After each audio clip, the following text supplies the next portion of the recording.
My name is William Arusei.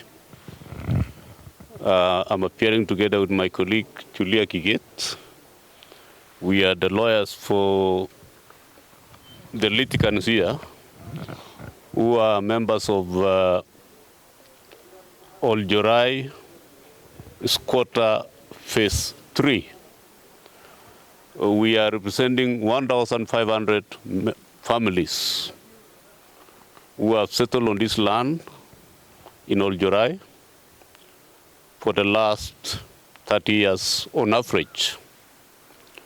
So today we were before Justice Mary Oundo. The matter had come up for directions, rather for hearing, of what we call originating summons. Originating summons grounded on a claim of adverse possession to land. In other words, what we are saying is that our clients now, numbering 1,500 families, have rushed to court to lodge a claim to enable the court of law to determine one fundamental question. They've been on the land for the last 30 years, continuously, without force, without secrecy, and openly. We are therefore saying that on account of that, and having lived on the land continuously for over 12 years, their claim has crystallized into what we call adverse possession claim to land. So the filing we have before you is an adverse possession claim in what we call originating summons, OS in bracket. We have set out several questions for determination. One of which is, having lived on this land for 30 years, openly, continuously, without secrecy, without force, and have settled with their families and developed the land, build schools, build roads, dispensaries, water tanks, and all manner of infrastructure. The question we ask is, are they now entitled for a court of law to declare that they are the owners of the land and to be given titles to their respective portions in which they have occupied for all these years? That is the question. It's only one question. So we have sued some parties here. We have sued a company called Lands Limited as the first defendant. We have sued a company called Solai Ruyabei Farm Limited.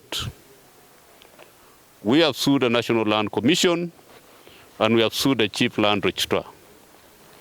The whole essence of this litigation is, as I've said, you know, the law on adverse possession is that you've entered the land without a permission. We are here on this land without permission of anybody. Correct? We entered the land openly, occupied it. Each of these 1,500 members occupy a specific portion, which we have identified. And we have brought to court the settlements on that land. I'll even, without much ado, I'll show you the photographs which we have brought to court, which shows that our claim is not founded on hot air, but rather grounded in evidence. I'm showing you photographs of Oljorai Primary School. No, this is Oljorai Secondary School, as you can see. This is a school built by these quarters, with the school-going children, over 800, so to speak. So this is a settlement which has been ongoing, and we have brought several photographs. You will see the next one is Oljorai borehole. Do you see that? We have also brought, sorry, can you assist me?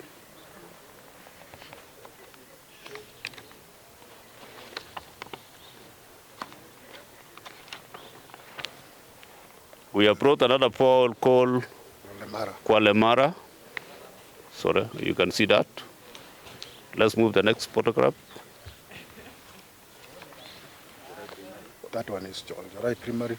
No, this Oljorai secondary. Secondary. This secondary. We have also the primary. Yeah, let's show you the Oljorai primary. It's here. Oh, this one. Can you now see Oljorai primary? Oljorai primary. With the school-going children. We could go on and on. We have farms where we have water tank. Kambi Turkana water tank. Are you seeing that? We have Kwa Rotiken. I think this is one of the members. Yeah. Kwa Rotiken. You can see the farm. We have Kipulini Manyata Road.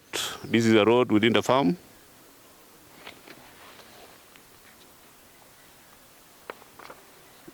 We have Pastor Corpolo. That is a residence.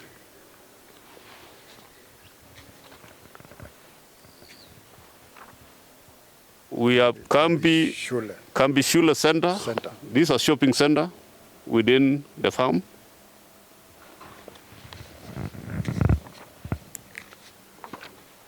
We have Kipulini Primary School. Are you seeing that? So, in a nutshell, you can easily see that these litigants, 1,500 of them, 1,500 families have come to court to just to tell the court their story. And their story is simple. We have been on the land. We have tried to pursue the settlement on the respective portions for all these years without success. And they need to now be facilitated with titles on their respective portions, so as to ground the ownership with title deeds. So the end result of this litigation is that at the end of the day, if the court permits, these 1,500 members will be given respective titles to the portions they have occupied for all these years. As I said, as I summarize, just by way of recapitulation, it is an adverse possession claim, which we have grounded in law. We have brought the title of the person who owns the land, Solai Ruyabei Farm Limited. Their title is before it's here. And we want the court to look at that and determine whether that land now should be passed to the squatter who have occupied this land for all these years. We are in possession of the land. We have taken possession, as I've told you. This is a title. But I'll show you the part which concerns the title holder, whom we are litigating against, among other parties.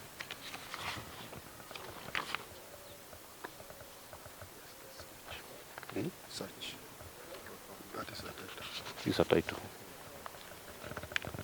Yes, it's here, sorry. So this is a party we are litigating against.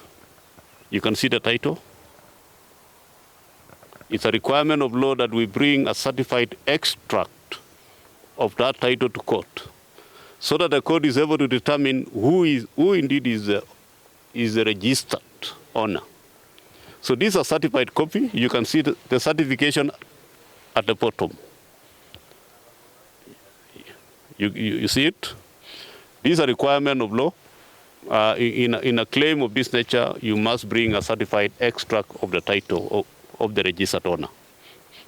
And we are saying we have continued to be in possession, as I said, without force, openly, without secrecy, without permission. Therefore, today, let me briefly give you, as I finish, the matter came up before the judge, a land judge in Naivasha Court. Various directions were given. Immediately, the parties who are opposing this application have 7 days to respond to the originating summons, upon which we, the plaintiffs, have 7 days of service to respond to the issues if need be. And a mention will be on the 25th of April 2024 for directions. Nitasema kwa Kiswahili ndio watu wetu wa Oljorai wasikie wote. Mimi kwa majina naitwa Jackson Omondi. Mimi ndio kiongozi ya hii kesi. Na mimi ni moja wa squatters ambaye amesaliwa pale. Mimi nimekuwa squatters. Baba yangu alikuwa squatter. Watoto yangu ni squatters. Hata wajukuu wamekuwa squatters. Kwa hivyo niko na over 48 years pale. Ile kitu ninataka kuambia wakaji wa Oljorai ni watulie, kwa sababu tumedanganywa na wanasiasa na promises mbalimbali. Wamefanyia hii shamba yetu kampeni hiyo muda yote kutoka 1994, wakaseto score ingine wakapata, phase 1 ikapeanwa, phase 2 ikapeanwa.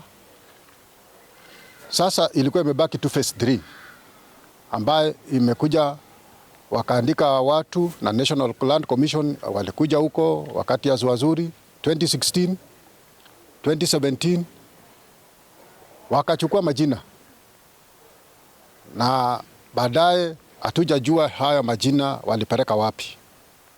Walichukua majina yetu huko na hatujui walipeleka wapi. Kwa hivyo naomba tu, kwa sababu mahakama, tumekimbilia mahakama, na ninaomba watu watulie pahali wapo, watulie, watapata justice. Tuko na imani kwamba tumelete a very strong case na tutapata justice. Sitaki kusema mingi kwa sababu kasi yote tumekuja kwa a court of law. Kwa hivyo tutangojea uamuzi wa mahakama. Majina yangu naitwa Joseph Oleseret kutoka Oljorai. Mimi ni vice chairman kwa hiyo kesi, na pia mimi ni kiongozi kwa kotini. Kati ya watu 5 mimi ndio kiongozi ya kesi. So na nimekuwa huko kwa mwaka 32. Nataka kusema ya kwamba nataka kushukuru wakili wetu, kwa sababu tulipokimbilia yeye hakusita, aliharakisha kesi yetu, na tuliambia kuna hatari ambao inakuja ya sisi kunyang'anywa hiyo shamba ambao tumekaa muda hiyo yote. Mimi niliingia Oljorai nikiwa na watoto 2. Saa hii niko na watoto 10. Vijana ambao wako na watoto sao. Sasa amekuwa squatters, watoto wangu wamekuwa squatters huko, mpaka hata watoto ya watoto yangu ni squatters. So ninashukuru Mungu kwa sababu ametufunulia njia. Sababu muda hiyo ingine yote tumezungushwa na wanasiasa. MCA akiamuka ama mbunge akikuja anasema shamba nitawapatia. Kumbe hiyo ni hadi tu ili tuwape kura. Governor akikuja anasema nitawapa shamba. Na kumbe hii shamba hawana uwezo na hawana nia ya kutupatia. Lakini Mungu si binadamu. Akatufungua macho na akatuamusha, kwa sababu viongozi wale walio wa mbele amekuwa ni kama wadangajifu. Ametupea mahadi ya uongo.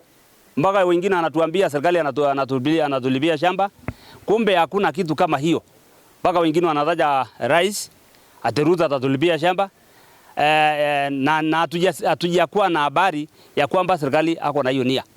Na amekuwa akisema hivyo kwa mwaka hizo zote. Lakini tuliamka kukimbilia mahakama kwa sababu mahakama hana upendeleo. Na tumekaa huko muda hiyo yote, tumesika watu wetu huko, tuko na makaburi ya watu wetu. Vile vile serikali ametuletea maendeleo huko. Tumeishi huko muda hiyo yote na tunajua ya kwamba akati wetu ndio hii. Nataka kuambia watu wa Oljorai, msihangaike kwa sababu ninajua ya kwamba mmeshanganyikiwa kutoka wakati huu, mmeshanganyikiwa kwa sababu Land Commission alikuja kutuandika akatuahidi shamba, akatuacha hivyo tukiwa phase 3. Phase 2 na phase 1 walipewa watu wengine ilitolewa na huko Bali inaitwa Bahati, ingine ametolewa Lemuru na ingine akatolewa Solai. So sisi tukabaki phase 3 tukiangalia tu tukingoja serikali. Kumbe watu hawana nia ya kutusaidia. Lakini Mungu ametusaidia kukumbuka ama kujua njia ya koti. Na tunajua koti ya Kenya anajali maslahi ya masikini, ya mtu ya chini. Na sisi tumebaki huko, shida zote tumekula huko. Kwa hivyo naambia watu wa Oljorai, msibabaike na msihangaike kwa sababu siku zenu zimekuja, Mungu wenu imefika. Mkae huko na nikiomba ya kwamba msikubali wanasiasa kutugawanya. Kwa sababu hiyo muda yote tulipoteza huko ni kwa sababu hatupiti njia moja. Lakini wakati huu ninaomba tupite njia moja kwa sababu wakati imefika. Jina naitwa Joseph Olekevangas. Mimi ni mkaaji wa Oljorai. Jinsi wenzangu wamesema ni ukweli ya kwamba jinsi tulivyoingia mahali pale tulikuja tukiwa na matarajiwa, maana tulihitaji makao. Tulikuja na wazazi wetu nasi tukapata kuoa mahali pale, na jinsi tumekaa mahali pale tumekaa na umoja tukitarajia kwamba tutapata makao, maana makao ndio maisha. Maana hata kupata mahali pa kulima ukiwa na wasiwasi ni mbaya. Tumekuwa tukitishiwa, lakini tunashukuru kwa sababu tumepata njia. Na njia hii itatupatia mwafaka sisi tupate kuona mwangaza. Na kwamba kwa sababu jinsi wenzangu wamesema, hata pale tuna mayatima. Mayatima ambayo ni watoto wadogo, waliwachwa na wazazi wao, tumewazika mahali pale. Sasa tukiwaacha makaburi, jinsi wengine wanatutishia, tunashangaa watu hao watoto wataenda wapi? Kuna wajane waume wao wameaga mahali pale. Mimi ningependa tu ya kwamba jinsi mahakama tumekimbilia, tunaomba kwamba wacha mahakama iangalie kwa makini kwa sababu tunahitaji sisi makao. Na ni asante.